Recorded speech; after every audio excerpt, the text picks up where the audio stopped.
They wanted to kill us. They threatened our lives. The first time ever that such a thing happened to me in my Indonesian travels. Before we climbed up the active volcano Gunung Dukono in Halmhera, Indonesia, we got death threats by locals. In today's video, I want to openly talk about what has happened and how the situation was. Nothing like this has ever happened to me before. Let's get into it. It happened during our tour, as we wanted to go up to the Dukono volcano. So our guide was searching for porters and for a local guide who can guide us the way to the Dukono volcano and has the experience of the Dukono volcano, because it's really a dangerous volcano to hike to because of its activity. And yeah, then in the Maluku village he asked for the porters, and there they have raised up some really high prices. Dari Kobong sana supaya bisa tong ada apa ketong bawa tahan ka bar itu kan bawa iya maksudnya kan bisa dipejalan. In the end, it was quadrupled the price like normal, and so our guide did not want to continue with talking with them about the tour, because he knew that they are trying now to make a monopolize the route or the hike to the Dukono volcano. So he just said, like, guys, can make this and this price? He tried to negotiate with them, but they did not want to negotiate at all. And in the end, they just mentioned to him, if we see you with the tourists up there on the volcano, we will kill you. We will fight and we will kill you. This is what they have said to him. This is really crazy. As next to the Maluku village, there's another village called Ruko Village. And they really said, if you go with the Ruko Village people to the volcano, we will kill you. We will fight up on the volcano. And such a thing never happened before. Yeah, still when I'm talking about this, I still cannot believe that this situation really happened. In the end, what is the case?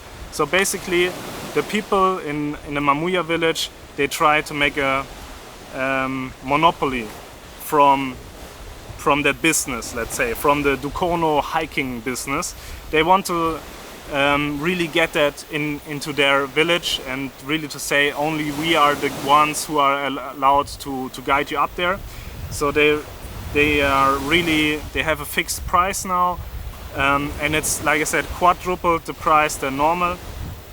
And in the end, for me it's okay if they make this kind of prices.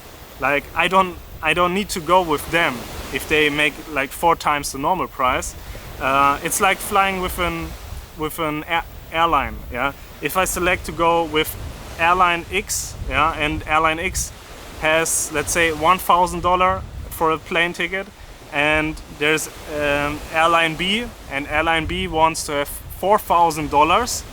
It's my will and it's my selection in the end, if I take the $1,000 plane or the $4,000 plane.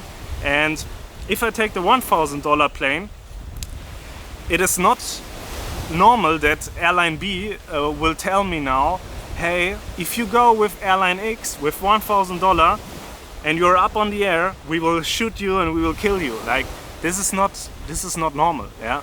So this is really, really bad behavior from those guys.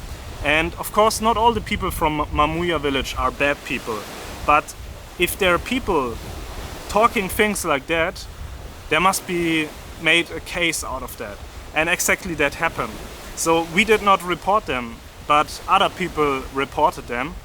So if you have this kind of situation, of course, this is obviously bad for all the tourists' activity there. So they've got reported, and there will be there will be a meeting organized with the head of the district, and together with the head of the village and with the Maluku village people, to talk about this case, because this is not allowed to happen ever again. So that's why they have set up a meeting to clarify all the situation. But in the end, still, even if they talk then with those guys about, hey, don't act like that, don't do things like that, don't call people out to be killed, etc., even if they have talked about this, a man, a human who is talking out things like that, he will not change because of one meeting. This is deep in the behavior of this guy. This will not mean that this guy is not able to change again in many years. This is not the case. I mean, everybody can change, but definitely this guy will not change his opinion in one meeting. Yeah. So this needs maybe a couple of years or a couple of months that he will really change his behavior. And so I can only give you the advice.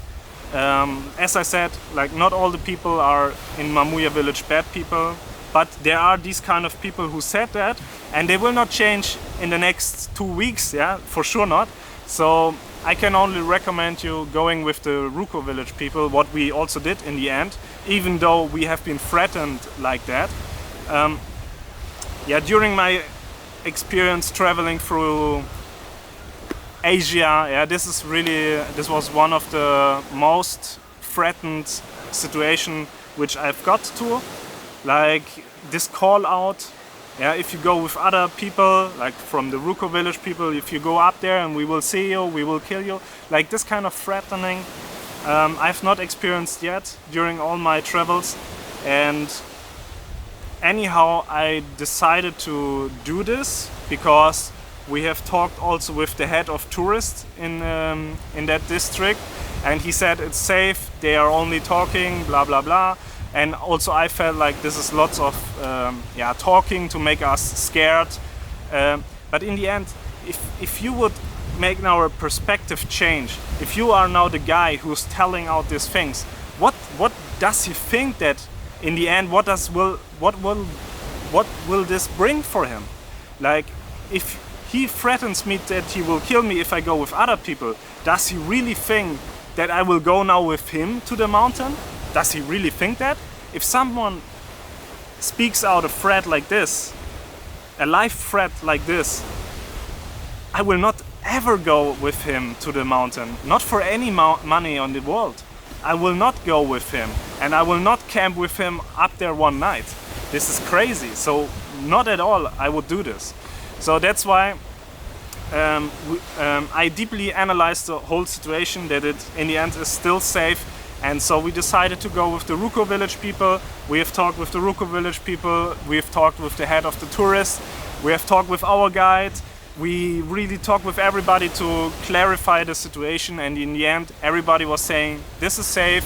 And even the head of the tourist office, he went personally with us up to the mountain, because also for him, this kind of situation was not acceptable. And he did not want that there's a bad feedback about the Tobelo district at all. So yeah, he went with us together on the Dukono mountain, and it was really a great tour. I mean, you can see it on the footage. We had really much fun. It was a really exhausting tour also, and it was mind-blowing to be on the top of this volcano, seeing all this crazy magma flying around, and this kind of eruptions happening every minute, and this roar and this power of the volcano. This was really insane. Yeah, so what did the Mamuya village people wanted from us? Yeah, so first of all, they wanted the quadruple price. They wanted to have they say like there's like a public road, and this public road they wanted to get like a fee for it. Like if we are passing this road, they want to get money from us, only that we are passing their road. But in the end, it's not their road, it's a public official road.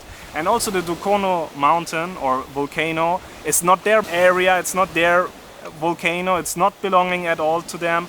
So this is just an official public area for everybody to enter, and they just want like a mafia to have money from us, only that if we are passing their road, that we need to give them already 1.5 million only for passing their road. And then in the end, they wanted to have organized by their car like 1.2 million to only drive with their car a little bit up to the mountain. and then I wanted to have for this money and for this and this, and you know, it's like a quadruple price. Even our guide was very shocked about the situation, and yeah, this is not good at all.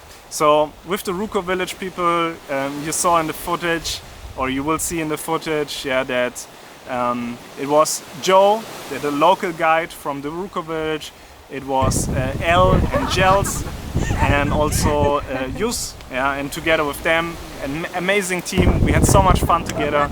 We really enjoyed the tour, and they are really great people, and you can enjoy your trip with them.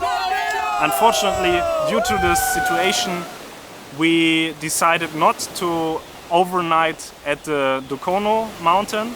This was quite sad for us because yeah, to hike up 6 hours and then to hike down on the same day, yeah, it would be nice just to wake up in the morning to, with this volcano, to see it then, or even to go in the night looking at the red lava.